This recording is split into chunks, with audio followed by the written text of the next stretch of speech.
बिस्मिल्लाहिर्रहमानिर्रहीम अस्सलाम वालेकुम दोस्तों, आज की वीडियो में हम आपको बताएंगे कि आप अपने नोबल टीवी का साउंड किस तरह से ठीक कर सकते हैं। ऐसी आवाज़ के जिसमें बेस भी हो, छनकार भी हो और म्यूज़िक सुनने के हवाले से भी बेस्ट हो। बहुत आसान तरीका है ये। सबसे पहले आप मेन्यू का बटन दबाएंगे।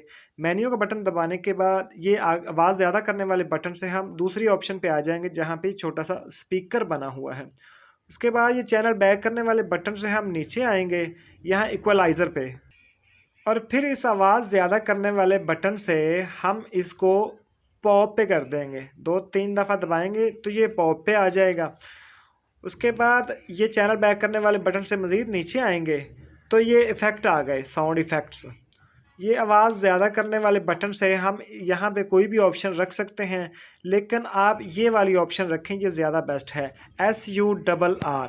यहाँ पे सर हमारी साउंड सेटिंग बिल्कुल फिट हो चुकी है। मैं तो यही रिकमेंड करूँगा कि आप इसे इसी जगह ऑटो पे रखें